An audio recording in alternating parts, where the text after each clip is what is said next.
and thank you for joining us once again in transforming the world through reflections. Today, I am joined by this is not a friend. This is my brother. I mean, we've been in this journey for decades. Tony Welch.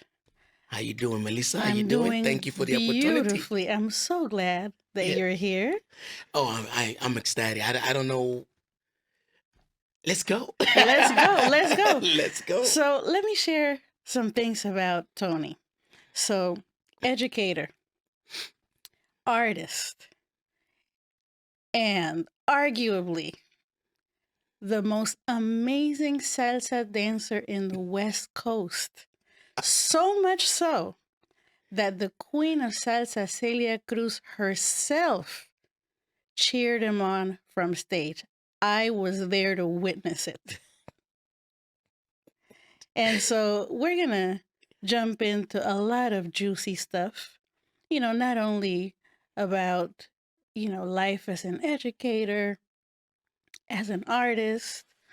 Both of us are from Panama, so life as immigrants, but also how all of that converges in relation to the topics that we are all experiencing these days, locally and also um, internationally, Hmm. because we try to keep up with what's happening out in the world and definitely in our country of origin, Panama.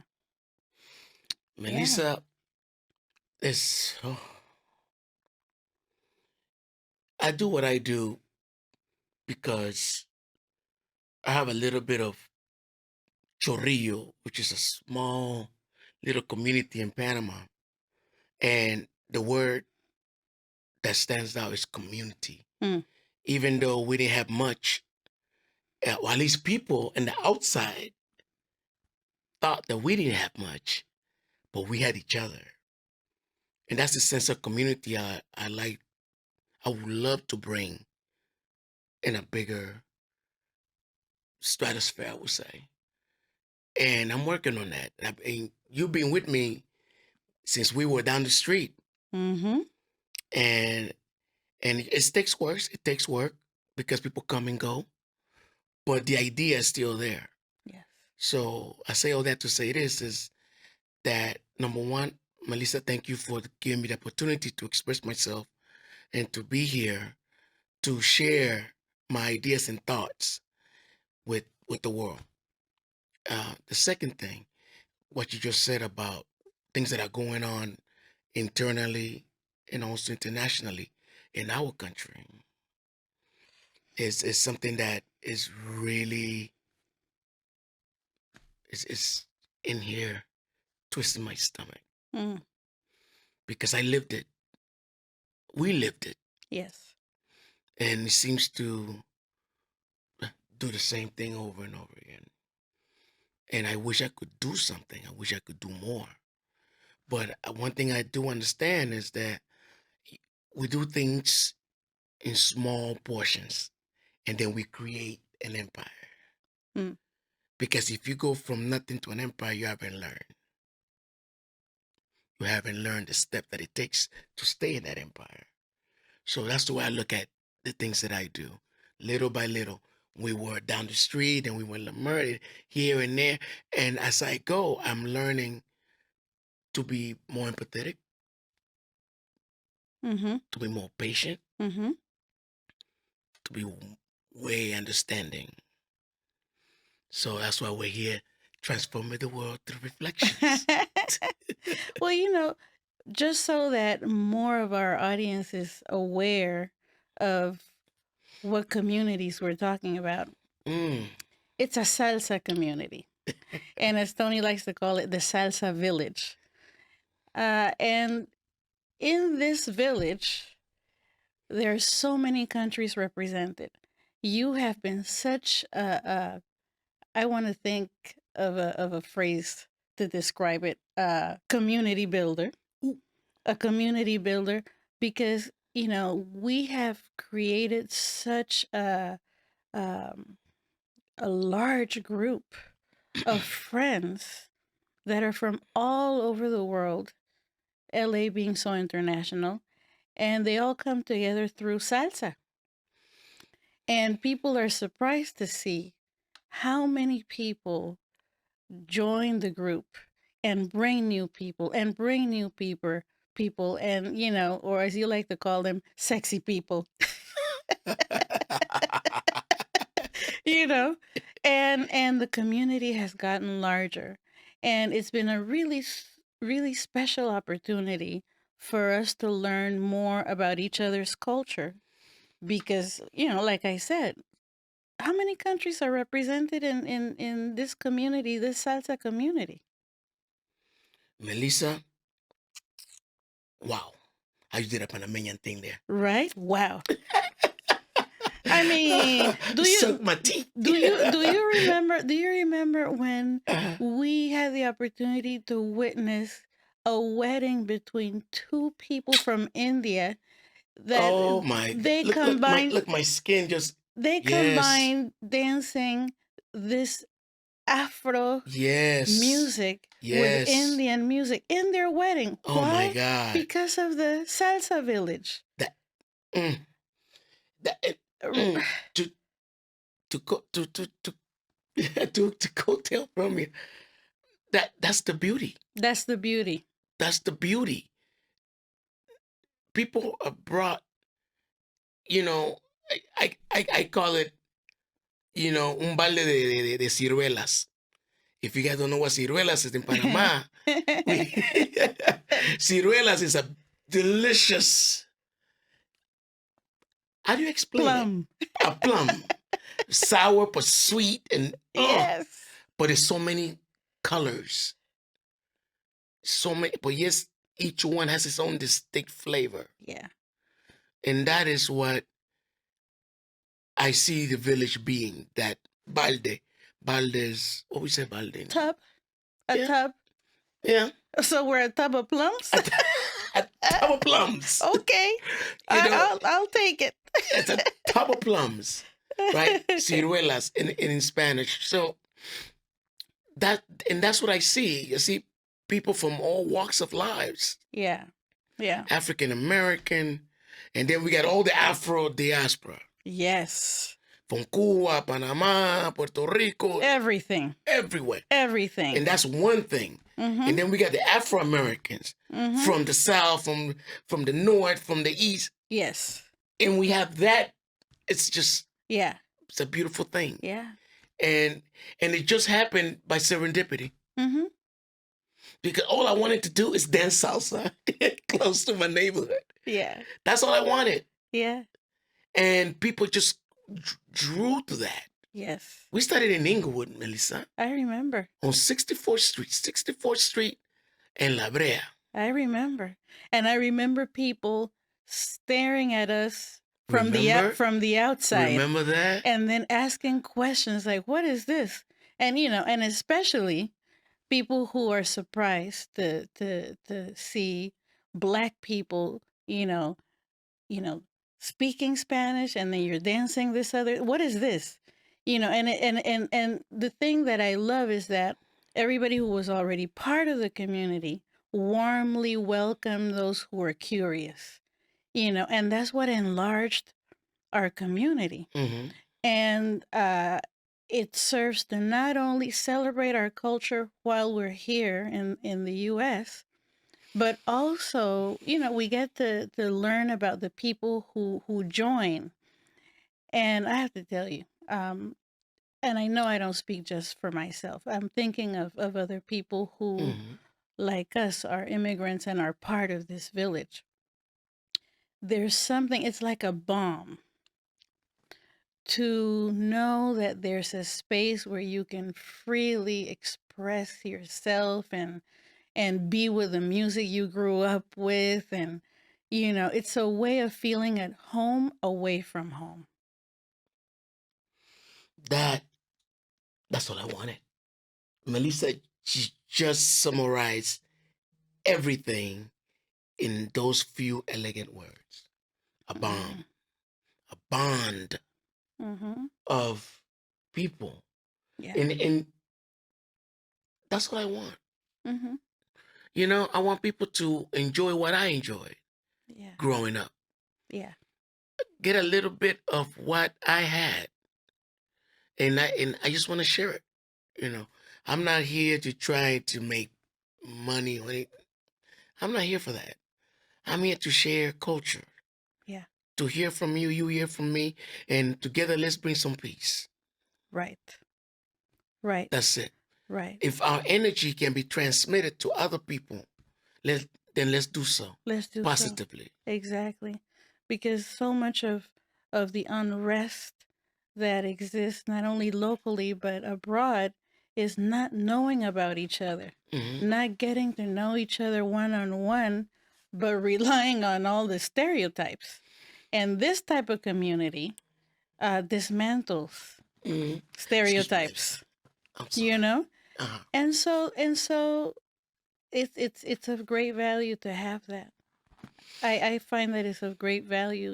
We need to learn more about each other. And, the pandemic really was an eye opener for a lot of people who didn't know about some of the strife that certain communities have been going through for generations, and it being an eye opener really helped uh, curiosity to be fostered. So we learn more about each other. That's part of what's needed for healing. So what you've been doing uh, is a great example of bringing people together so that we prevent more conflict and create more healing. Melissa, you just hit on 2 points that was so important. And the first one is again the bringing of people together. Mm-hmm. If you remember, every Sunday when we used to get together, and that's just in Inglewood, right? Mm-hmm. How that feeling of ants, right? Your ants, you can't wait to see those people again, Yes. right? You can't wait to see those people again. Imagine going through the whole week feeling that way. I remember. Yeah. It feels good, Yes. right? Yes. It dilutes stress just a little bit. Just a little bit. Just a little. Yes. And that is the goal Mm-hmm. for you to come Sunday afternoon, spend 4 hours, 5 hours around good people, Mm-hmm. good food, Mm-hmm. good music, Yes. and an excellent atmosphere.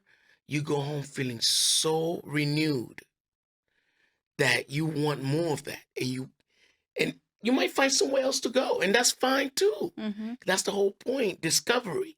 Yes. While you're Yes. discovering, you might discover yourself. Mm-hmm. Because you just hit a point about the pandemic.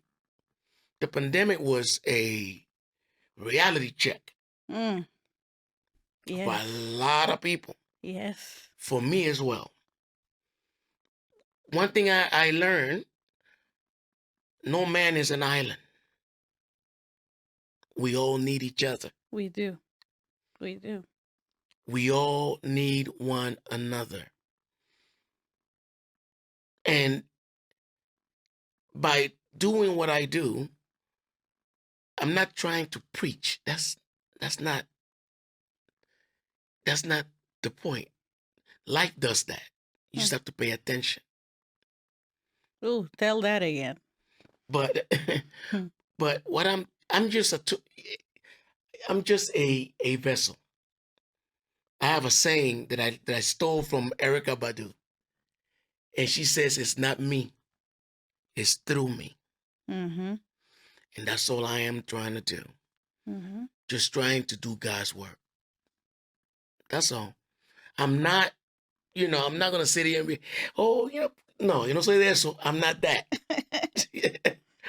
But I know there's an omnipotence out there that wants us to be happy, and if I can be His tool for that, towards that, then here I am. Yeah.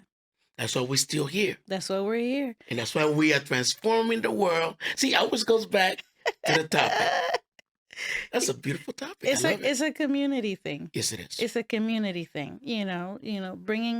Bringing each other together to pause long enough Mm. to catch perspective. That's what this is about. Mhm. Let's catch perspective. Mhm. And so with all the decompressing that happens when we finally get together at the end of the week in this salsa village, and even outside of it, because so many friendships have formed that we get together in other ways. We are part of each other's lives, milestones, and How many years, Melissa? how many? I don't know. 20 something, 30 Okay. something years. Okay. So it's a really important part of our lives. We learn a lot, we teach a lot. And on that note, because cultural education is happening while you're teaching people how to dance, and while you're sharing about, our culture, and we're hearing about the culture of those who join, I'm curious to hear about how you experience that as a teacher. I know you're retired now and enjoying it.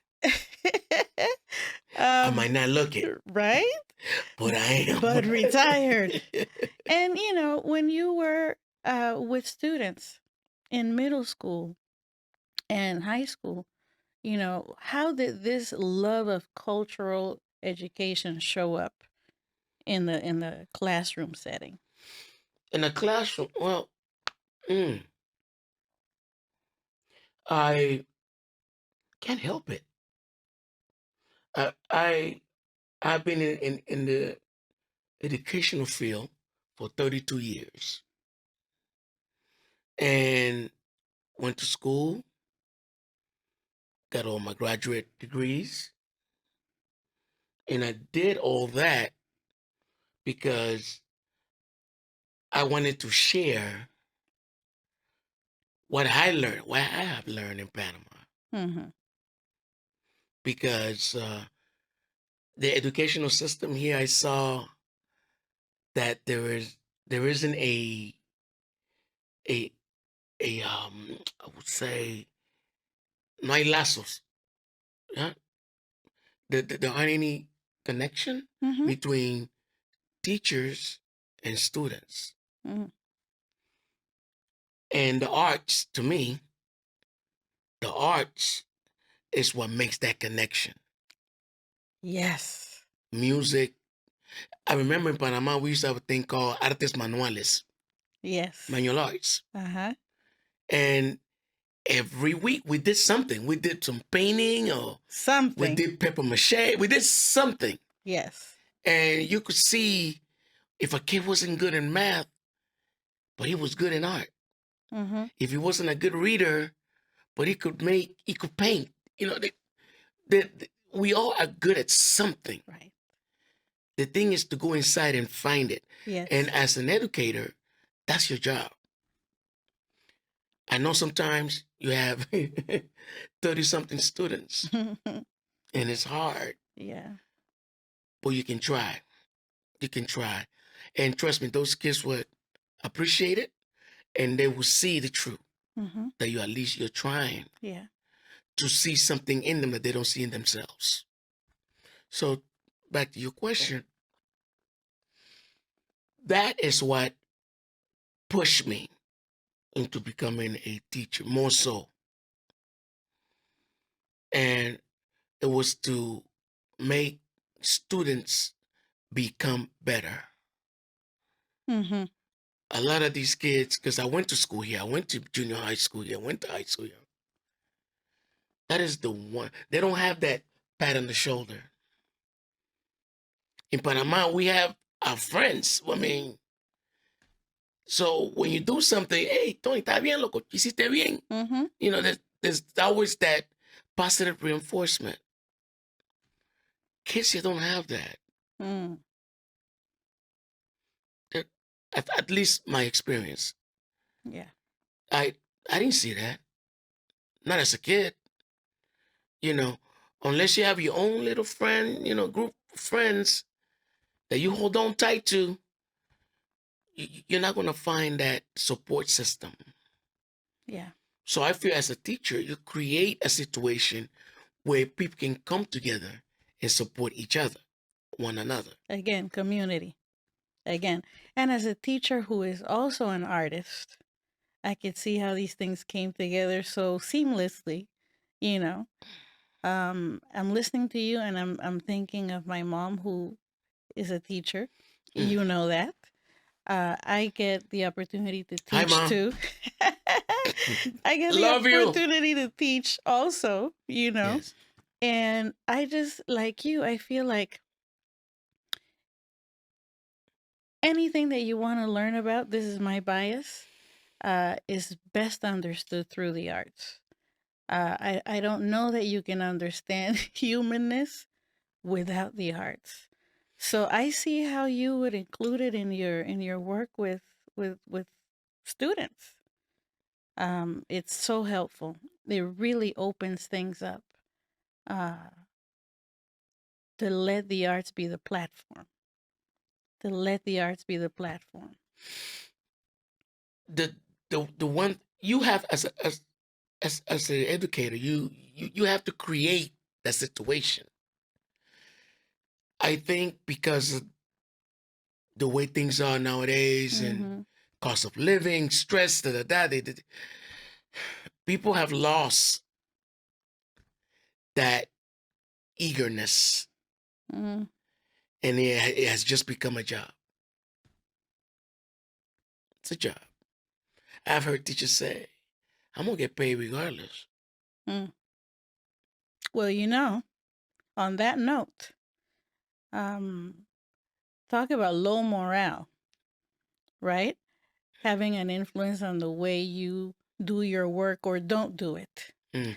And I think it's important to keep in mind that, you know, if people don't feel replenished, if people don't feel valued, then it's hard to go about doing that thing that you are great at. Like you were saying, you know, go inside and find it. Well, if you're in a funk, it's Hmm. hard to connect with that. That can happen. And Yes. you could be one of those people who says, well, you know, I'm going to get paid anyway, Yeah. you know. And so it's so important to have spaces and create spaces to you know reconnect with that thing inside and replenish energy and replenish focus so that we can do what we do from a place of you know Yeah. Yeah. Yeah. Yes. and it's sad to hear about teachers feeling this way and I've heard it too. I've heard it many times. Not only teachers but many other people, and especially people in communities that are oppressed, Mm. Mm. right? Mm. Which is such a central topic more and more these days, not only here but abroad.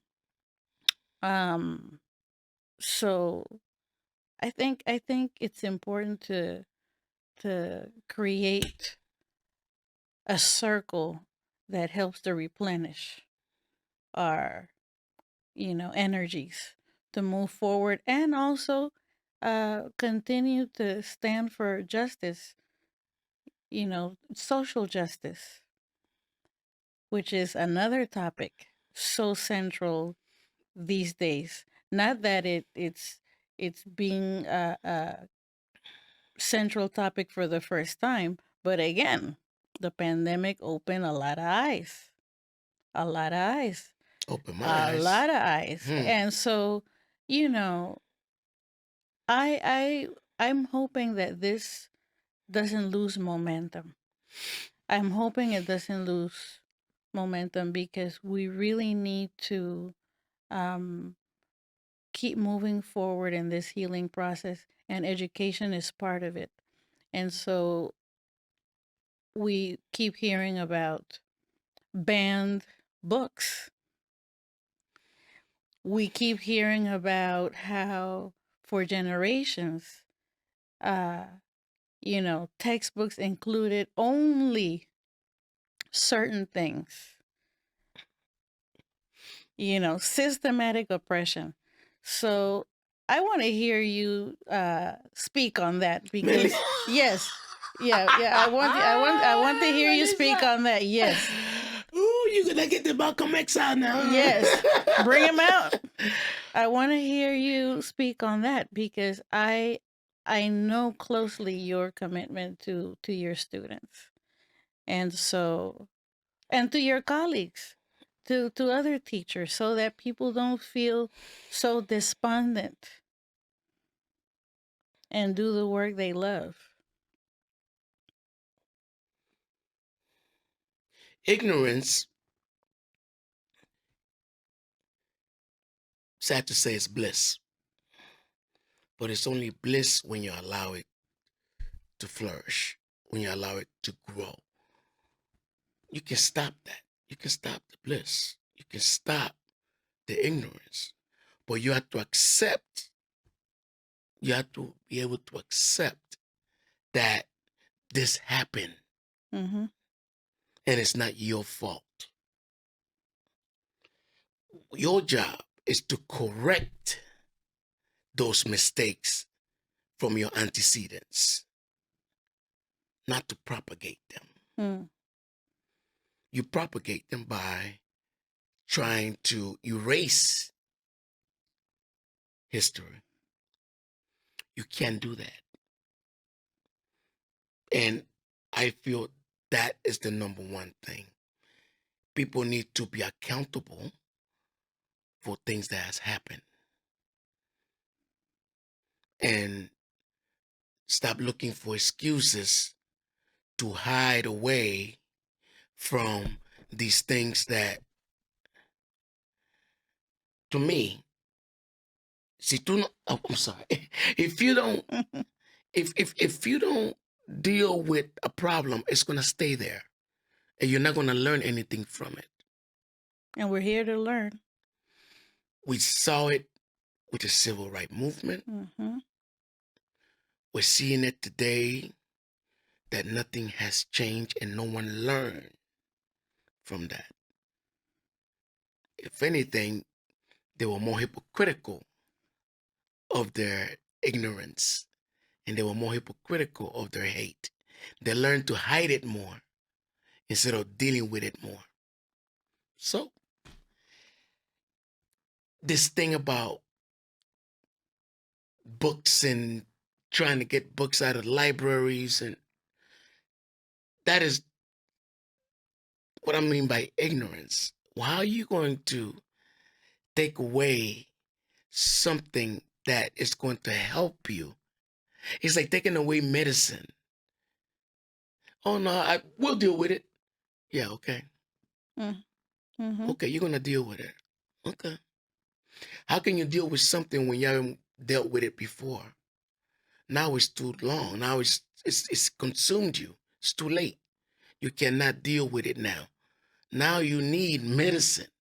It's just like, I believe, like in Panama when we used to have the teas, Yeah. right? Yeah. You drink Cersei tea and you drink trumpet leaf, right? Listen, this is ancestral wisdom right there.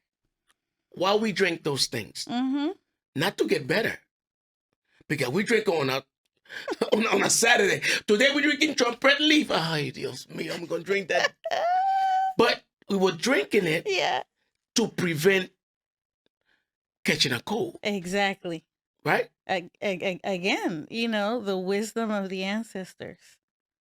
So when people trying to ban these books, and you haven't dealt with the past. You haven't dealt with that yet. That's why we're still sick. Exactly. That's why we're still sick. And not just the oppressor is sick, but so are the oppressed. Oppressed starting to believe it. Right? Because, hey, whatever information was not included, it wasn't included on purpose. And the oppressor, ignoring all of this, living off of privilege, is postponing their own healing. But listen, we need to jump into our own healing. We don't have to wait for the oppressor to do their work, we got to continue jumping into our own. And I am sure, I'm willing to bet that this is what, gets people moving. This is what gets people protesting. This is what gets people out, you know, You say enough. exactly, enough. Enough. And that's what's happening in Panama right now. It's happening in the world, Melissa. It is happening everywhere. It's happening in the world. Everywhere. In its own way. Yes. These are things, again, that we never took care of. Mm-hmm. Eastern medicine is preventive medicine. African medicine is preventive. Yes. Yes. That way we don't have to cure anything. Exactly. Right? That way we have to deal with what's in front of us. Mm-hmm. We don't have to deal with the past. The reason why we get sick because we didn't deal with the past. Mm-hmm. We didn't deal. We didn't take care of ourselves. We didn't wear a sweater. We didn't drink apple juice or whatever. We didn't drink a vitamin C. These are things that are going to prevent us from getting sick in the future. Mm-hmm. Or the same thing in history. Mm-hmm. We haven't dealt with the ignorance and the bias and the hateful of slavery. We haven't dealt with that. No. People still running from it. Right. Right. Even the enslaved. Right. Are running from it. Right. They don't want. Oh, well, you. Indoctrination. Well, is you want to talk else. about that, Tony? See, Melissa, you'll get me in trouble. Indoctrination is something else, and that's what systemic oppression is all about, right? Melissa, keep everybody stuck, but the dance is over. That dance is over. Let's jump into Panama for a bit. I'm really I have mixed feelings because on the one hand, and look, it's happening in November, the month of the year in Panama where we celebrate our independence, we celebrate patriotism. All these patriotism. So it's timely. It's timely in that sense, but because pain and frustration has been part of our daily existence in Panama for so long, some people are going overboard. There's a way of protesting, in favor of social justice, but because a lot of people are so enraged, they're taking it to a violent place, and that worries me because I'm feeling like it's gonna continue to infect. It's gonna grow. It's gonna infect the protest. Yeah. People are sick of corruption, but we don't have to hurt each other when we protest. And that is what I'm afraid of. We're speaking about Panama, and that's what I'm afraid of. That's what I'm afraid of. That is Melissa. When we went to Panama, we dealt with that. It's the same last names. The same last names. Just like here. It's the same. How long you been away from Panama? Thank you. And it's the same last names. Same. That we have to deal with over and over. And like you just said, they have gotten familiar. They have gotten comfortable. To the point where they feel they can do whatever they want. Right. Without sharing it with el pueblo. The people. But people are sick of it. And for years... People are sick of it. I think for years, Melissa, we have practiced dissonance on it. Está bien, está bien. Dissonance. Está bien, está bien. Yeah. But it's here. It's there. Yeah. Talk about this dissonance. Talk about it because I think it's an important part of the process.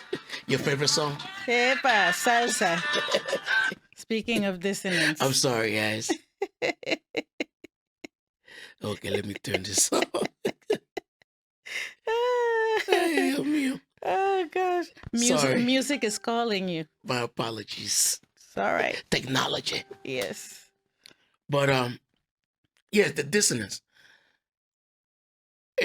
In Panama, I love Panama. Panama is there's Ruben Blades when he wrote that song Patria. Oh, That was just a snippet of how Panamanians feels about Panama. That's our real national anthem.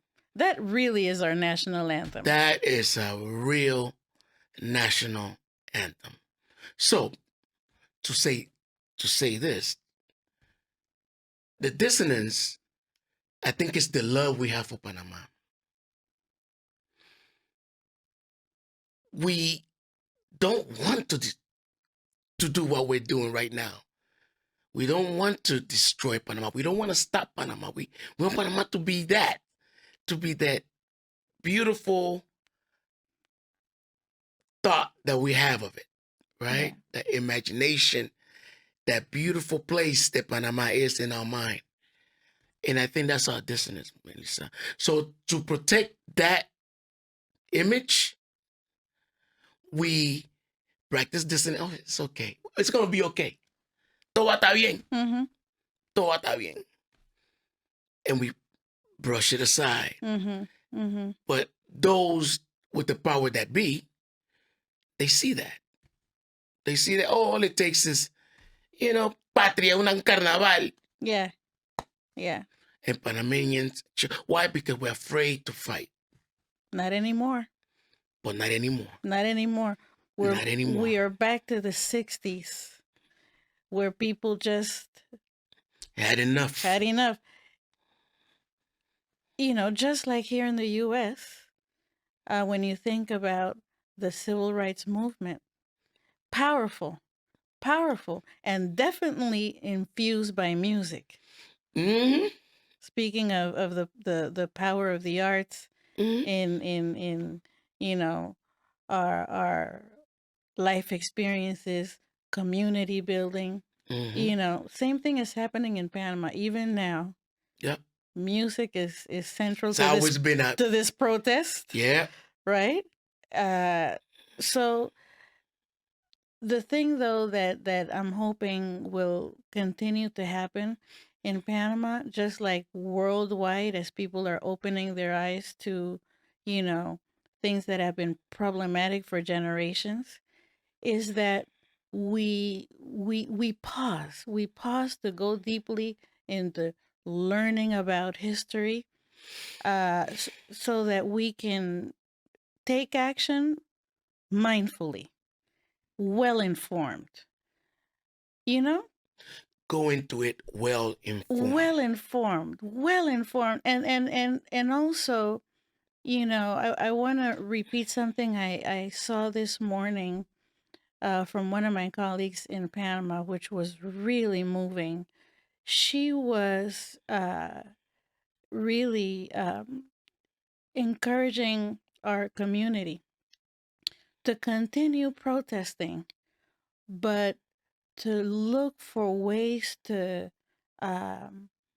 be supported in dealing with the emotional pain that's coming up in this protest experience, so that people are less likely to be impulsive and violent.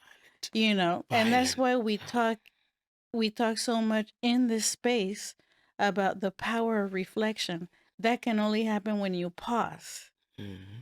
It can only happen when you pause. And so I was glad to hear her message, and I want to reiterate it here. Let's continue standing for what we believe in. That's true power. And let's take care of ourselves and each other, so that as we pursue social justice, we do it from a place of loving community. Melissa, that would be a beautiful thing. But the way things are right now, people are hungry. They're hungry and desperate. So that's going to be a tough one to maintain. Yes. To maintain that coolness, to maintain that positive outlook. Mm-hmm. It's going to be rough. It's a challenge. Yeah. But if we don't find a way to support each other, we're gonna hurt each other while we're trying to get justice, and that doesn't take us anywhere. And that's not going to take us nowhere. So again, Melissa, like I was trying to say about that imagery that we have because each Panamanian has a different imagery of Panama in their head, and it's a beautiful, it's a beautiful place, a beautiful place in our mind. Yes. Like for me, it's Chorrillo, Yes. you know, and I don't want to destroy that in my mind. So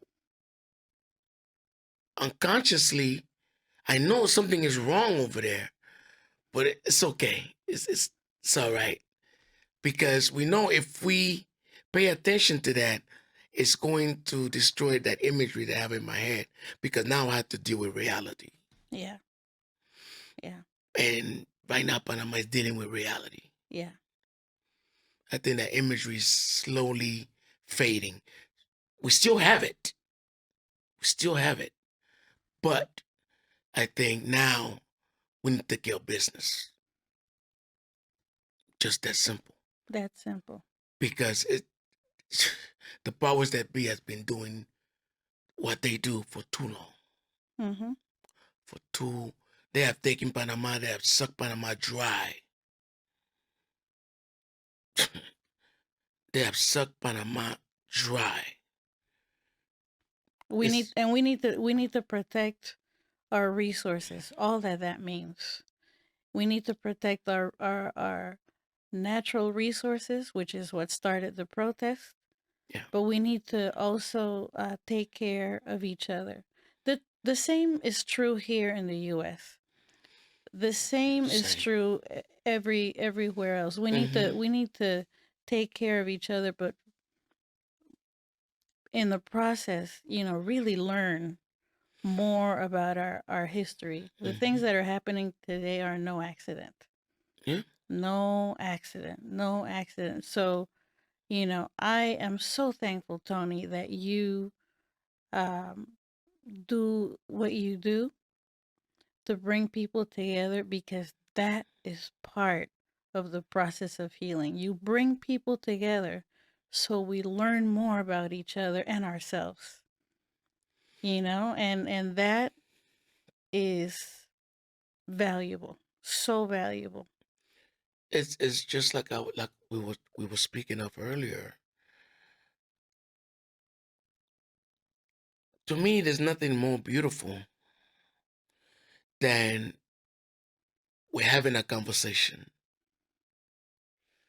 And even though we might not agree, we still have a point of civility Mm. and understanding. And we're still friends after we're done. That used to happen all the time. Mm-hmm. People would, just have different opinions about dancing, about politics, about Yeah. Cuba, about Panama. But then at the end of the day, it was, hey, man, Yeah. Yeah. see you next week. Yeah. Yeah.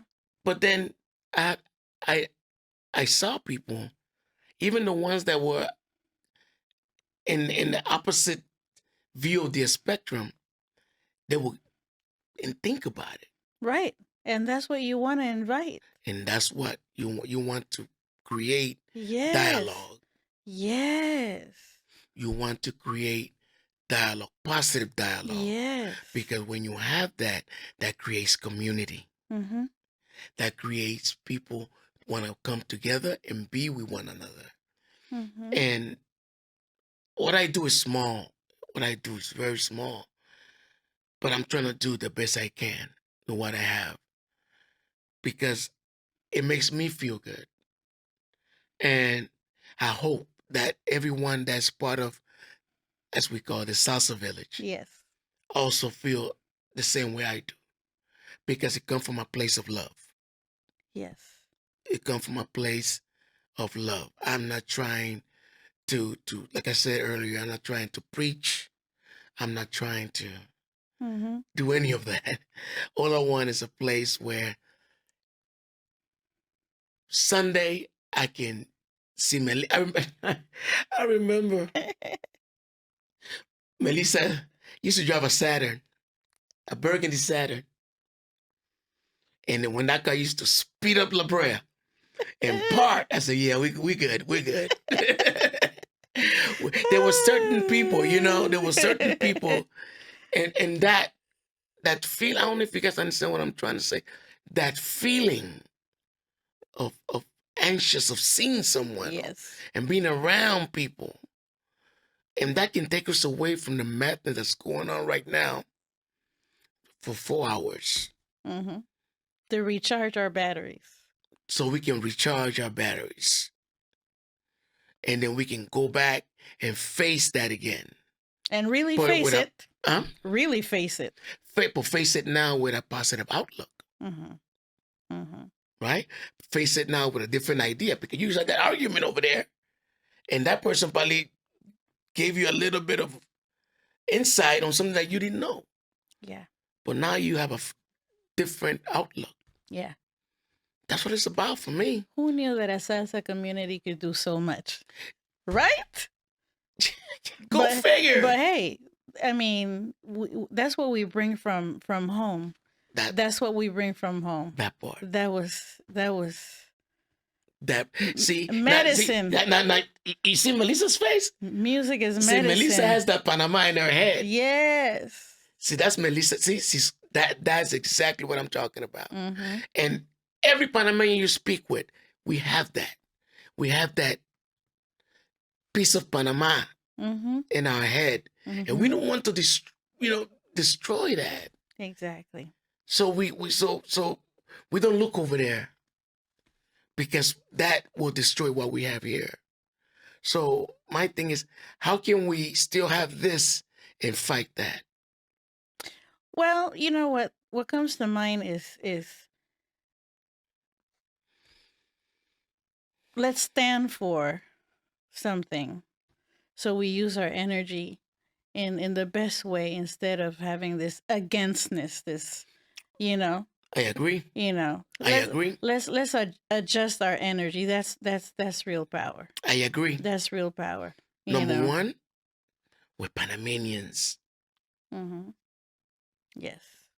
We're not Soniano. We're not Chorrillero.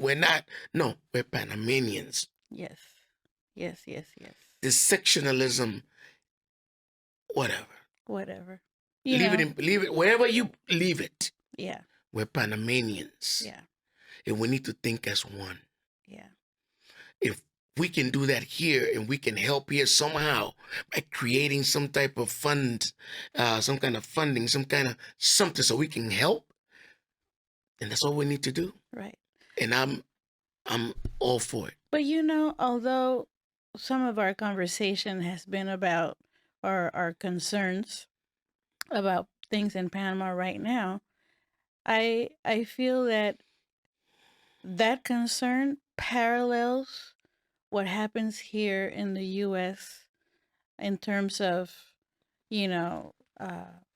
this social justice movement. So, it's giving us all a lot to reflect on and a lot to learn about. So, on that note, Tony, I want to thank you again for being here. That we've had this time to think out loud together. Yeah. I want to thank you for all that you do. Yeah. And I want to thank all of the community watching us. May we continue transforming the world through reflections. Word.